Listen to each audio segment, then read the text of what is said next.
शांति। ओम शांति।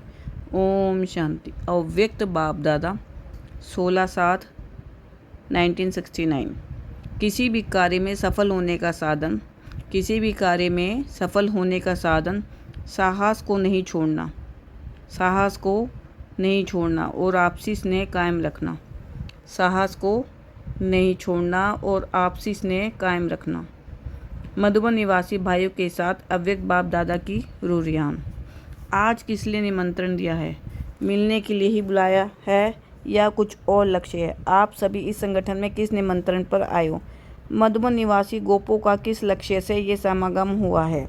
बाप दादा तो इसलिए आए हैं कि आप सभी बच्चों का परिवर्तन समारोह है, तो परिवर्तन समारोह पर आए हुए हैं। भट्टी में किस लिए बैठे थे? परिवर्तन के लिए। तो आज परिवर्तन समारोह में मिल रहे हैं। परिवर्तन की उत्कंठा सभी में बहुत अच्छी है, उत्साह भी है, हिम्मत भी है। आज की भट्टी के चार्ट से देखने में आ रहा है इन गोपों के परिवर्तन के उत्साह से आपको कुमार का दादी को क्या क्या देखने में आता है। जैसे अंधी को देखकर मालूम पड़ता है कि आज वर्षा आने वाली है। इस परिवर्तन के उमंग से आप क्या समझती हो? परिवर्तन क्या पहचान देता है? इस परिवर्तन का उमंग खास इस बात की पहचान देता है कि अभी प्रतिष्ठा का समय नज़दीक है। पहले प्रतिष्ठा होगी, फिर इस सृष्टि पर स्वर्ग प्रतिष्ठा होगा, तो ये पहचान देता है प्रतिष्ठा की। वर्तमान समय देखा जाता है कि हर एक वर्ष अपनी अपनी प्रतिष्ठा प्रत्यक्ष रूप में ला रहे हैं। पहले गुप्ता जैसे सूर्य की रोशनी में सितारे छिपे हुए होते हैं। जब सूर्य दूसरे किनारे चला जाता है तो सितारों की चमक प्रत्यक्ष होती है। तो अब ज्ञान सूर्य व्यक्त किनारा छोड़ अव्यक्त वतन में खड़े हैं, तो व्यक्त देश में आप सितारों की प्रतिष्ठा देखने में आती है। पहले से अभी एक दो को ज़्यादा पहचानते हो ना। जैसे कहते हैं ना, एक एक स्टार में दुनिया है, लेकिन ये पता नहीं है कि एक एक स्टार की कौन सी दुनिया है। इस आकाश के सितारों में कोई दुनिया नहीं है, लेकिन ये धरती के चैतन्य सितारों में एक एक दुनिया है। अपनी दुनिया का साक्षात्कार होता जाता है। थोड़े समय में देखेंगे जो संगम का संपूर्ण रूप आप सभी का है। मालूम है संगम का संपूर्ण रूप कौन सा है? शक्ति और पांडवों के रूप में। तो ये संगम का जो संपूर्ण स्वरूप है वह प्रत्यक्ष आप सभी को अपने में महसूस होगा। मालूम पड़ेगा हमारे कौन से भक्त है, कौन सी प्रजा है। जो प्रजा होगी वह तो नज़दीक आएंगे और जो भक्त होंगे वे आखिरी पिछाड़ी में चरणों में झुकेंगे। तो हर एक सितारे के अंदर जो राजधानी अथवा दुनिया बनी हुई है वे अप्रत्यक्ष रूप लेगी। जब वे प्रतिष्ठा होगी तब सभी अहो प्रभु का नारा लगाएंगे। अब यह समय नज़दीक आ रहा है, इसलिए अब जल्दी परिवर्तन को लाना है। आप रचयिता होना, जैसे रचयिता होगा वैसी रचना होगी। रचयिता को अपनी रचना का ध्यान रखना है। इस समय पर बाप दादा को भी हर्ष हो रहा है।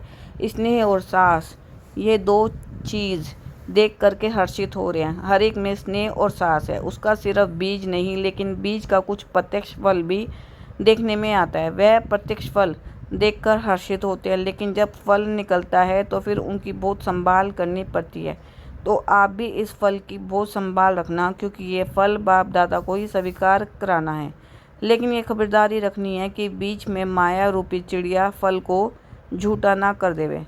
फल जब पक जाता है तो फिर पक्षी उसको खाने की बहुत कोशिश करते हैं, तो ये माया भी इस फल को खाने के लिए कोशिश करेगी। लेकिन आप लोगों ने किसके लिए फल पकाया है, तो संभाल भी पूरी करनी है। अभी अर्जुन फल निकला है, पूरा पक जाएगा, फिर स्वीकार करेंगे, तब तो संभाल करनी है। फल के संभाल के लिए क्या प्रयत्न करेंगे, उसका क्या साधन है आपके पास? जरा भी फल अगर झूठा हो गया फिर स्वीकार थोड़ी होगा।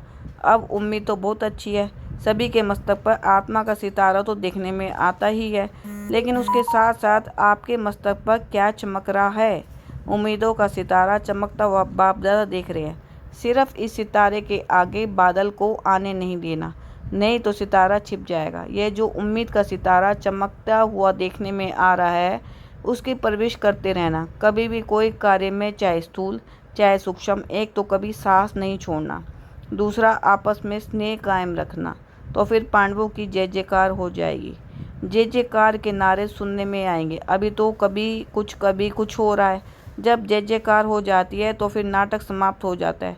फिर आप सभी को अव्यक्त स्थिति का झंडा दूर से देखने में आएगा। आप सभी की अव्यक्त एकरस स्थिति का झंडा सारी दुनिया को लहराता हुआ देखने में आएगा। आज जो ये परिवर्तन की प्रतिज्ञा का कंगन बांधा है, ये अविनाशी रखना। कंगन उतारना नहीं है। कोई भी कंगन बांधते हैं तो जब तक वह कार्य सफल न हो तब तक उतार नहीं सकते हैं। तो ये कंगन भी कभी उतारना नहीं है। आगे चलकर बहुत अच्छी सीन सिनरियाँ आएगी, लेकिन वे सीन सिनरियाँ आपका परिवर्तन ही नज़दीक लाएगा। अपनी वैल्यू का भी पता पड़ेगा। जब अपनी वैल्यू का पता पड़ेगा तब वह नशा चढ़ेगा। अभी कभी क्या वैल्यू रखते हो? भाव में हेर फेर होते हैं। जैसे कोई चीज़ निकलती है तो पहले भाव थोड़ा नीचे ऊपर होता है, फिर फाइनल हो जाता है। अपनी वैल्यू का भी फाइनल मालूम नहीं पड़ा है।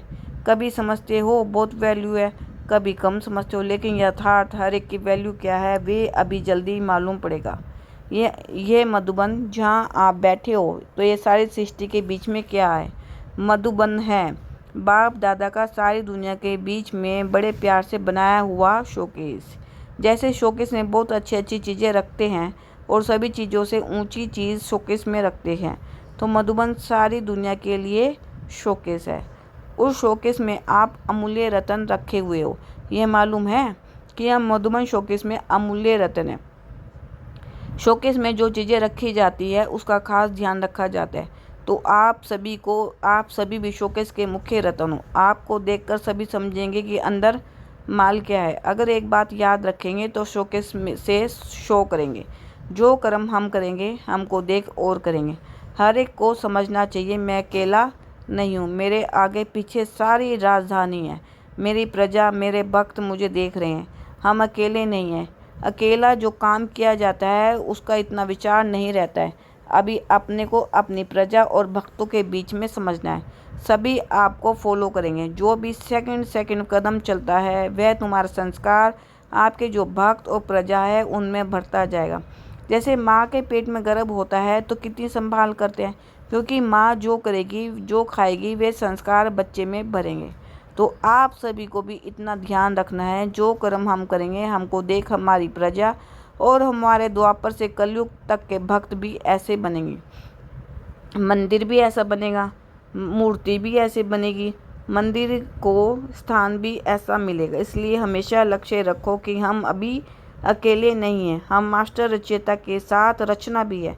माँ बाप जब अकेले होते हैं तो जो भी करो, लेकिन अपनी रचना के सामने होते हैं तो कितना ध्यान देते हैं। तो आप भी रचयिता हो। जो रचयिता करेंगे वही रचना करेगी। जब अपने ऊपर जिम्मेवारी समझेंगे तो जिम्मेवारी पढ़ने से अलबेलापन और आलस्य खत्म हो जाएगा। कौन सी जिम्मेवारी? जो कर्म हम करेंगे।